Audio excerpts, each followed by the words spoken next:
Bonjour à tous, bienvenue. L'essentiel de l'actualité de ce mardi 12 juin.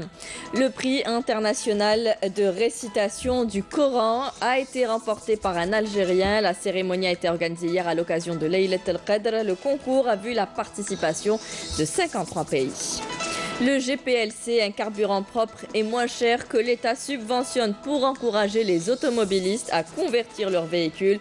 Un reportage dans notre édition. Et enfin, journée internationale contre le travail des enfants ce mardi. Le réseau NADA qui a justement organisé hier soir un concert à Ibn Khaldoun pour la collecte des fonds au bénéfice des enfants maltraités. Bienvenue à tous, merci de nous rejoindre. À l'occasion de la célébration de Laylat al-Qadr hier soir, une cérémonie de remise de distinction des lauréats du prix international d'Alger de récitation de psalmodie et d'exégèse du Saint-Coran a été organisée à la Grande Mosquée d'Alger. Elle a été présidée par le président du Conseil de la Nation, de l'Assemblée populaire nationale et du Premier ministre Ahmedou Yahya. Le premier prix a été remporté par un Algérien. Karim Haïfa.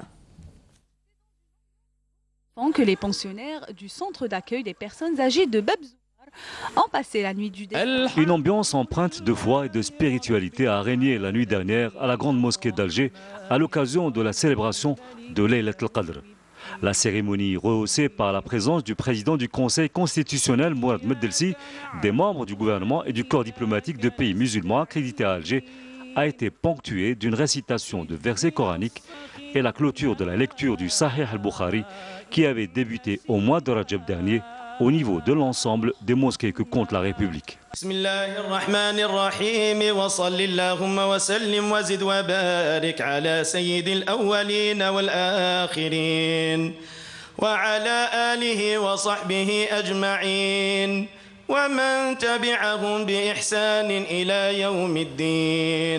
Après avoir expliqué le sens et les dimensions de la nuit sacrée du destin, l'imam a mis en avant dans son intervention la charte de paix et de réconciliation nationale initiée par le président de la République, relevant que l'Algérie est devenue un modèle et une expérience pionnière en matière de réconciliation des frères.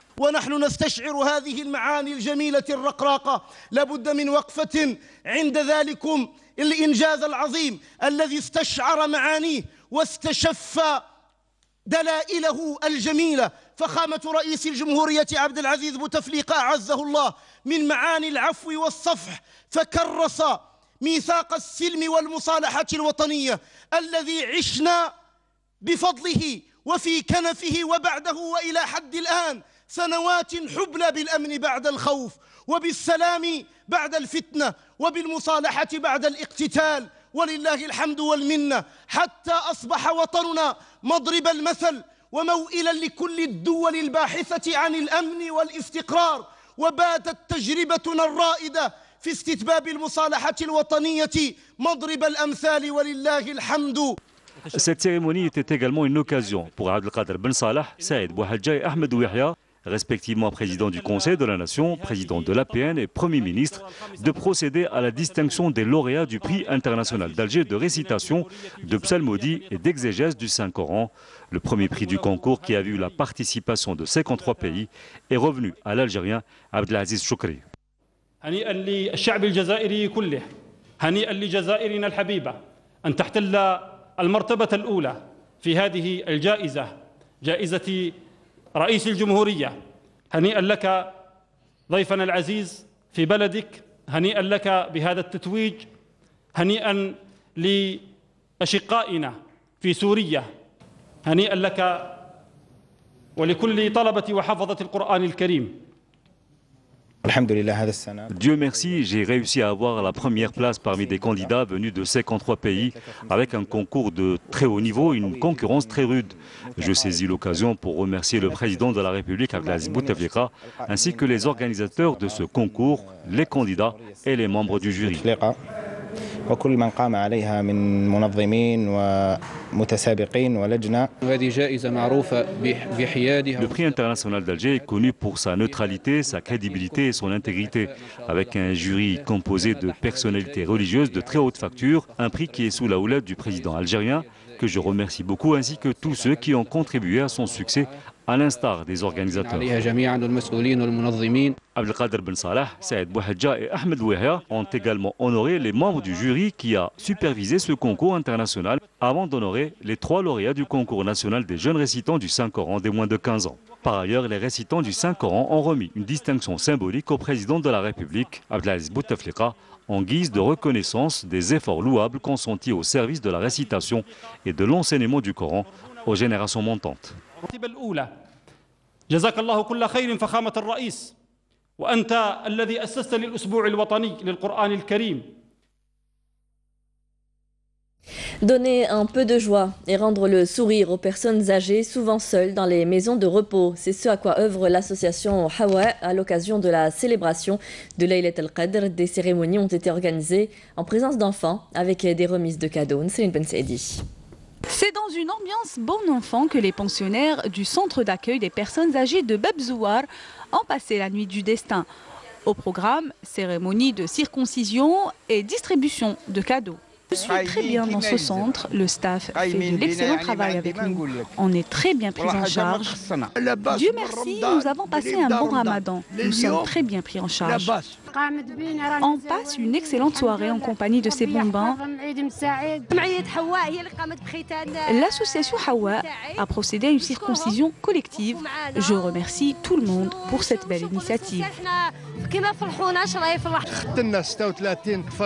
Notre association a procédé à la circoncision de 36 enfants, dont des orphelins et des enfants issus de familles nécessiteuses. Des cadeaux symboliques ont été remis en cette occasion aux pensionnaires du centre, une initiative qui sera généralisée au niveau de l'ensemble des centres d'accueil du pays. Notre département veille à prendre sous son aile toute personne qui a besoin d'une prise en charge, notamment en cette période de l'année et même au cours de l'année, comme par exemple la rentrée scolaire et les colonies de vacances. La direction de la Sûreté nationale veille chaque année à apporter un peu de joie et de gaieté aux personnes âgées. Cette opération se poursuivra jusqu'au jour de l'Aïd. Au programme, distribution de cadeaux et divertissement. Une initiative qui vise à créer un climat de détente et de gaieté. La ministre de la Solidarité nationale, de la famille et de la condition de la femme a visité hier soir la Khaïma de l'Iftar collectif supervisé par la fondation Nes El Khir. À la place El Kitani de Bab El-Oued, Rania Dalia a appelé les mouvements de la société civile et associatifs à l'impératif d'une coordination continue entre eux et les directions de l'action sociale en vue de définir exactement la liste des familles et des personnes démunies ayant besoin de soutien de l'État et de l'action caritative.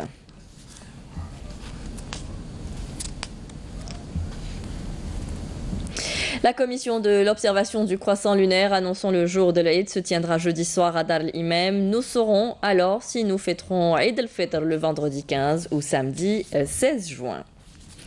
Au total, 14 000 candidats postuleront aujourd'hui au concours sur épreuve 2018 pour l'accès au corps de professeurs de l'école primaire et certains corps de l'administration de l'éducation nationale. Répartis sur 38 centres d'examen, les candidats inscrits au concours de recrutement d'enseignement du primaire et du personnel de l'administration devront passer aujourd'hui 4 épreuves, dont celle du français pour les postulants au poste d'enseignant de français et l'épreuve d'arabe pour les prétendants au poste d'enseignant d'arabe, en plus d'un test oral. Un groupe de travail chargé d'œuvrer à la réalisation du développement durable des exportations agricoles a été installé hier par le ministre du Commerce Saïd Djelleb. L'objectif est d'informer les exportateurs des exigences du marché mondial à tous les niveaux et mettre en place une véritable stratégie pour la relance des exportations. Naïma Haouch. L'installation de ce groupe de travail s'inscrit dans la stratégie nationale des exportations 2019-2023. Adopté par le ministère du Commerce dans le cadre d'un plan d'action national pour accompagner les exportateurs dans les filières agricoles et lever les obstacles entravant la relance et le développement des exportations hors hydrocarbures. L'installation de cette commission est le résultat de la concrétisation des instructions du président de la République Abdelaziz Bouteflika aux participants aux Assises nationales de l'agriculture tenues le 23 avril dernier, appelant les autorités concernées à accorder une grande importance au secteur et aux produits agricoles. Lors de la réunion, le ministre du Commerce Saïd Djellab a mis en avant la nécessité de mettre en œuvre les instructions et les recommandations qui s'inscrivent dans la stratégie prônée par la tutelle. Les produits agricoles ont connu ces dernières années un saut qualitatif en termes de quantité et de qualité, ce qui a contribué à la promotion du produit algérien au niveau de plusieurs marchés internationaux, indique un communiqué du ministère. Djellab a donné dans ce sens des instructions pour un travail de coordination entre les différentes instances, entreprises et opérateurs économiques et l'accompagnement de tous les projets ainsi que l'encouragement des initiatives locales pour la réalisation du développement durable en matière d'exportation agricole. Le ministre a également mis l'accent sur l'importance de l'information par rapport aux exportateurs en termes d'exigence du marché mondial et ce, à tous les niveaux. L'opération de distribution de logements s'est poursuivie hier à Tizi Ouzou, El Oued et El Bayad. Des cérémonies de remise de clés ont été organisées au grand bonheur des bénéficiaires. Menel Boutouaba. Un total de 250 logements de type LPL et 1200 décisions d'aide au logement rural a été distribué à travers 15 daïras de la wilaya de Tizi Ouzou dans le cadre de l'opération d'envergure de distribution des logements initiée au niveau national. واللي عايزه كي اراد يلحونا كان انا شماري خاملنا وان شاء الله واذا كي يقيمنا وكشي راه ان شاء الله هذه زوك وزنسن وهذه العمليه اللي ان شاء الله اللي قررها خمس رسول Cette opération décidée par le président de la République précédera beaucoup d'autres opérations du même genre dans les prochains jours. Et avant cette opération, une autre avait eu lieu où plus de 923 logements ont été distribués. تم توزيع ما يقارب 923 سكن وان شاء الله يعني في العمليه هذه متواصله. Par ailleurs, il a été annoncé que le programme de 1000 logements sociaux implantés au niveau du pôle d'excellence de Oued Felli est fin prêt et qu'il sera procédé à la distribution de ces logements au mois de décembre prochain. Du côté d'Al Bayad, ce sont pas moins de 244 logements promotionnels et des publics locatifs qui ont été attribués. Les arrêtés de 800 lotissements destinés à l'autoconstruction remis à leurs bénéficiaires.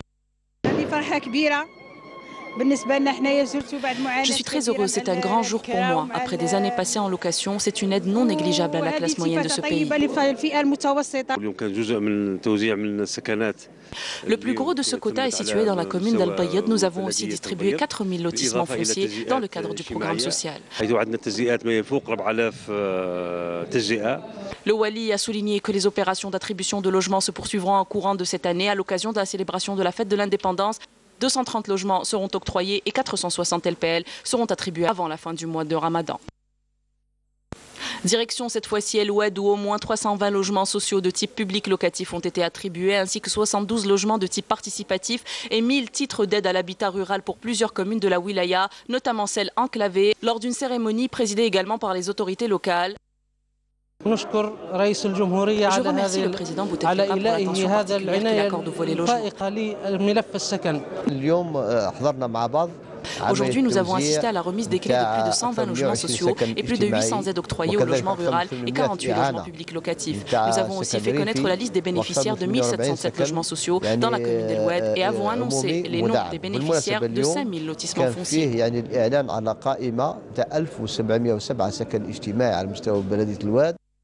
1500 autres logements seront distribués dans les prochains jours dans le cadre d'un quota de 2700 logements qui seront distribués en totalité avant la fin de l'année en cours.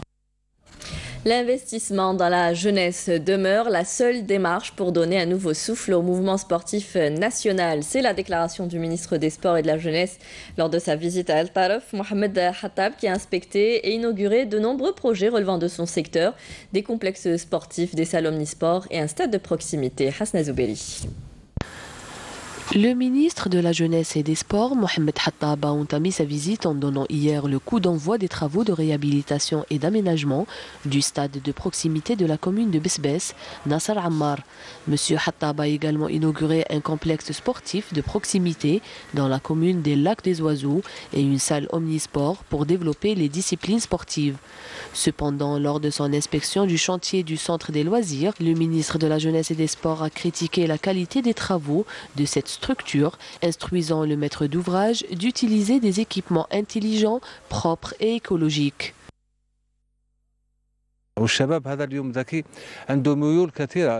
La nouvelle génération est vraiment très intelligente, une génération connectée.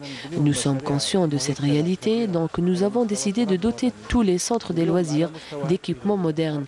Il est également nécessaire de réaliser des projets sportifs structurants en harmonie avec le cachet vert de la wilaya d'El Taraf à travers des équipements propres et écologiques qui assurent la préservation de la nature. Monsieur Hattab a par ailleurs visité une colonie de vacances et a assisté à la plage El Mourjan d'El Qala à des compétitions sportives. Il s'est également rendu au parc national d'El Qala. La ministre de l'Environnement poursuit sa tournée à travers tout le pays. Fatma Zohra Zarwati a inauguré une décharge contrôlée à Shel Romleid. Au total, 2000 décharges sauvages ont été éradiquées à travers tout le pays. Hasiba Abdallah. La ministre de l'Environnement et des Énergies renouvelables, Fatma Zohra Zarwati, a donné depuis Mila instruction d'éradiquer des décharges sauvages dans la commune de Tejnant et de Shel Romleid. Une opération généralisée un peu partout dans le pays, fruit d'une coopération entre le secteur de l'environnement et les communes avec le suivi de l'Agence nationale des déchets. Mais elle a aussi inauguré 3 centres d'enfouissement technique appelant à l'investissement dans le domaine du recyclage. اولا مركز الردم التقني ما لازمش يبقى فقط في عمليه استقبال النفايات وانما في جعل هذه النفايات. Le centre d'enfouissement technique ne doit pas servir que pour la collecte des déchets, mais pour transformer ces derniers en une matière utilisable dans toutes les industries de transformation. Nous avons le plastique, le carton, le verre, le fer et autres. Nous encourageons beaucoup l'investissement dans le domaine de la collecte écologique dans le nouveau système EcoGem. Les portes sont ouvertes à tous les jeunes voulant investir dans ce domaine.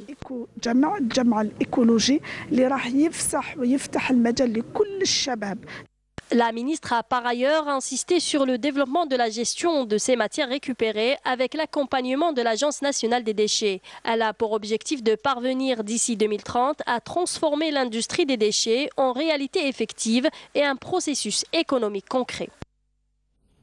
L'Algérie mène, vous le savez, une politique de développement du GPLC, un carburant plus propre et surtout moins cher. Les prix sont subventionnés par l'État. Il est à 9 dinars le litre.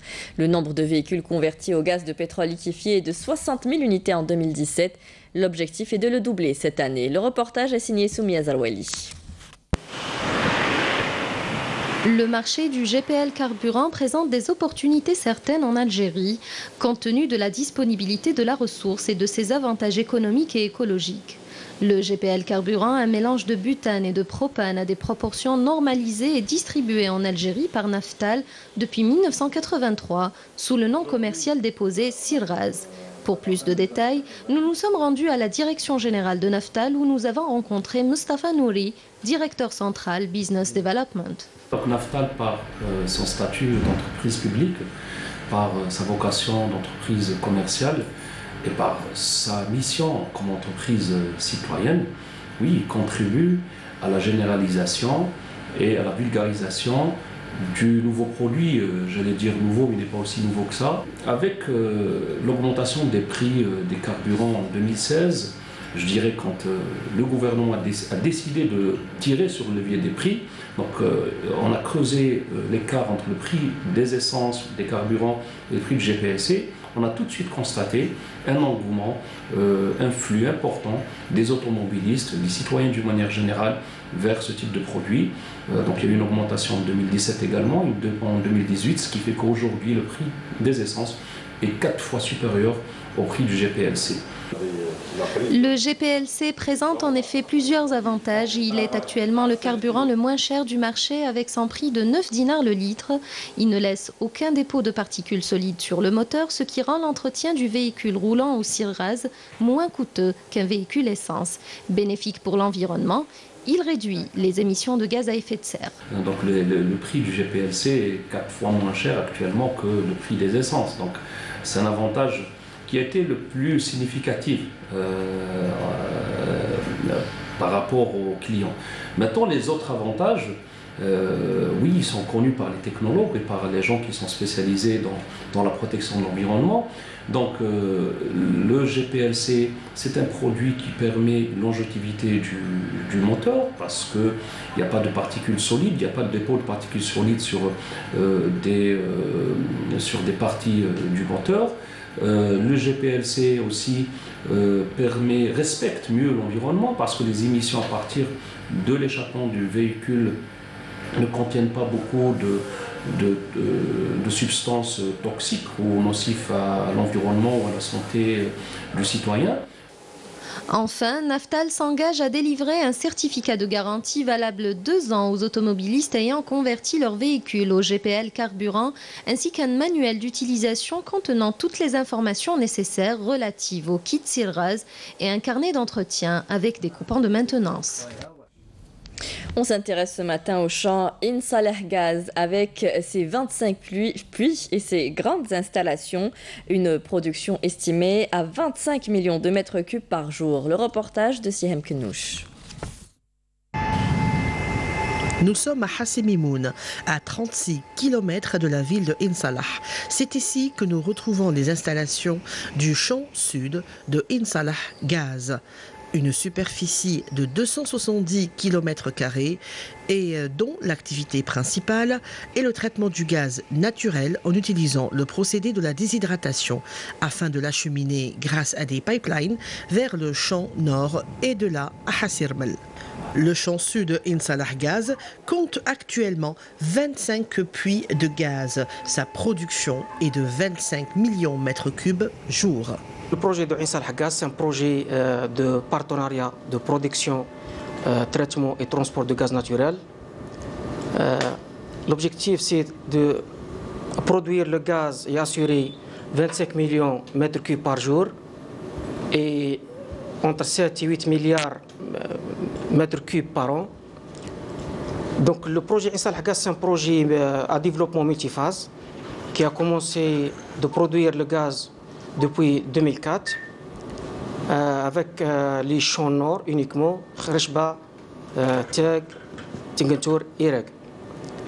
Après l'épuisement du déclin du champ nord, la phase 2 a été lancée pour exploiter les gisements champ sud.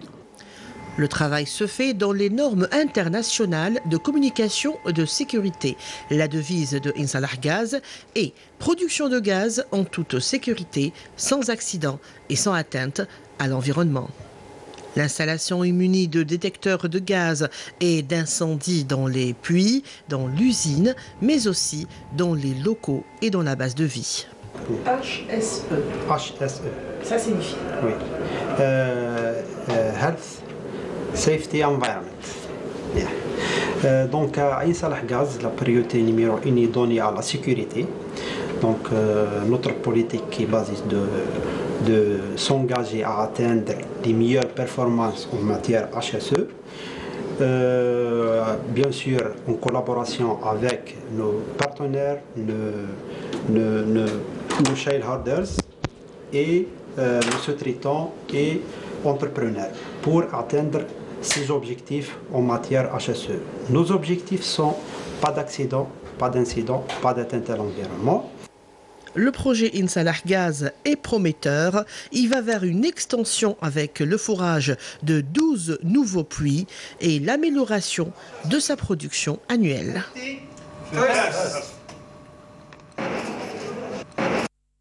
Dans le cadre de la lutte antiterroriste et lors d'une opération de fouille et de ratissage menée dans la localité d'Eit Youssef, commune d'Aqsar, au sud-ouest de Béjaïa, un détachement de l'armée nationale a découvert et détruit hier une casemate pour terroristes contenant divers objets. Dans le cadre de la lutte contre la contrebande et la criminalité organisée, des éléments de la gendarmerie nationale ont arrêté 3 narcotrafiquants en possession de près de 500 comprimés psychotropes à Inti Mouchent.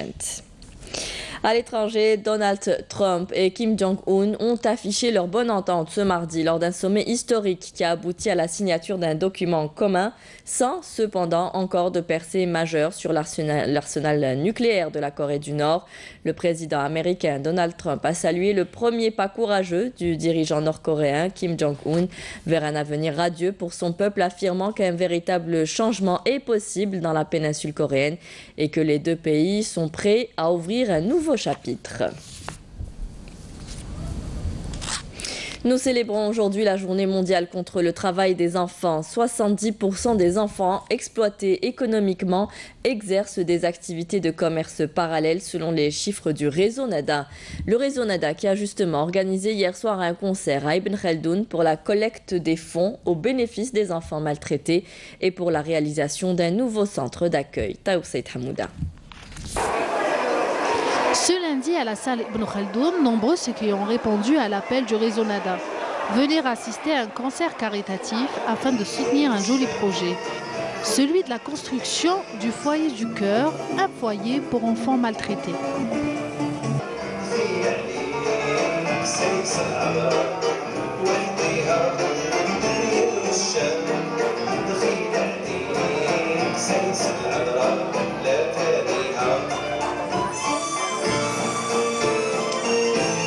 Cette soirée, elle rentre bien sûr dans la vulgarisation des droits de l'enfant, mais aussi pour notre projet, le foyer de cœur que nous sommes en train de réaliser pour les enfants qui sont violentés. Et c'est un projet qui va permettre l'accueil de 200 enfants une fois réalisé. Et c'est les enfants qui sont maltraités, en difficulté.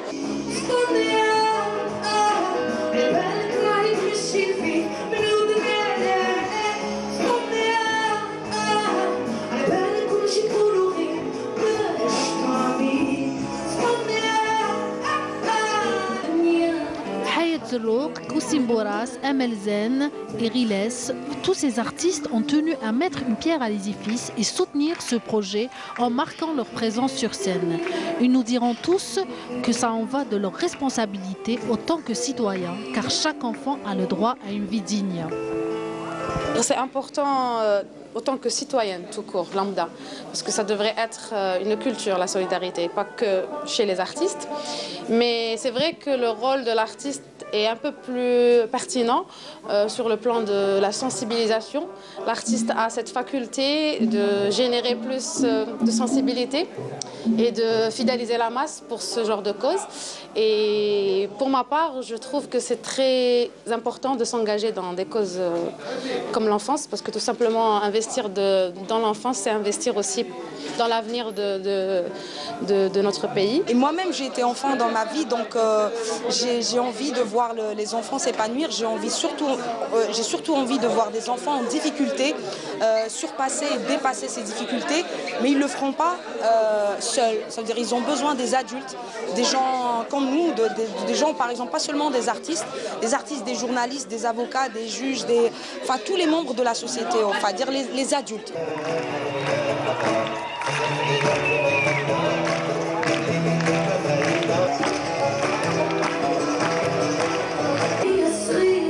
Les bénéfices de la soirée aideront à la construction du foyer.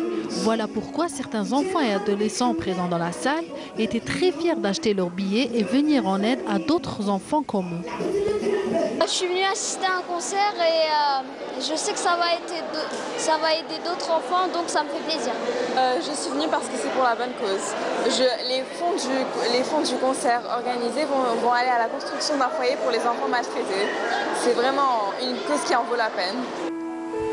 Le foyer du cœur ouvrira ses portes d'ici une année à Bouchaoui grâce au réseau NADA et à tous ses bénévoles.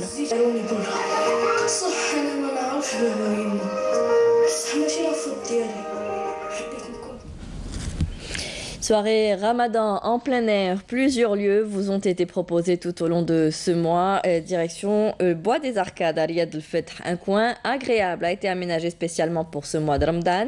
On peut s'installer dehors sur la pelouse où un décor cosy a été installé. Faria Hamdi. Danesque en plein air se multiplient, de quoi ravir les Algérois qui se voient offrir un large choix.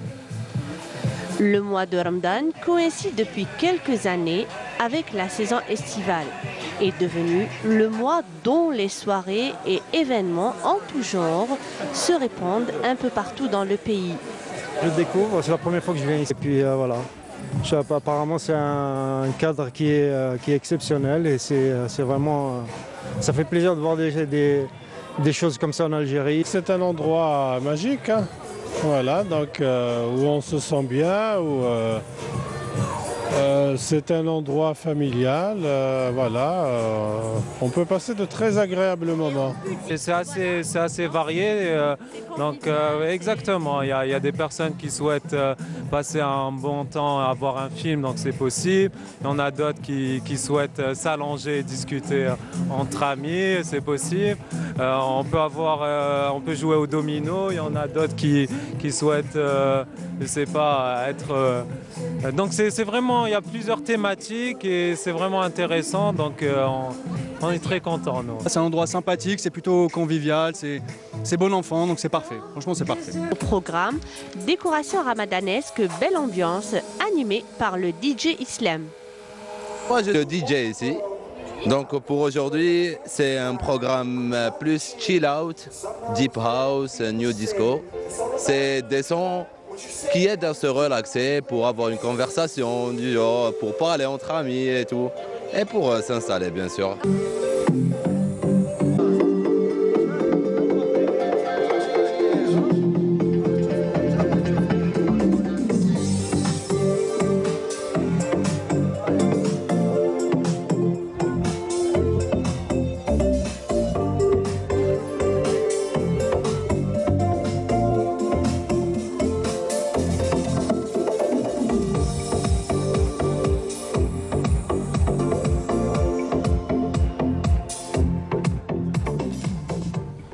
Profitez-en, il ne vous reste plus que 2 ou 3 soirées. C'est la fin de ce journal. Merci à vous tous de nous avoir suivis. Vous pouvez revoir nos programmes sur Facebook ou YouTube. Les adresses s'affichent en bas de votre écran. Tout de suite, vous retrouverez Amel Laribi pour les prévisions météo. Rendez-vous ce soir avec Nadia Madassi pour le journal à 18h. Très bonne journée à tous, au revoir.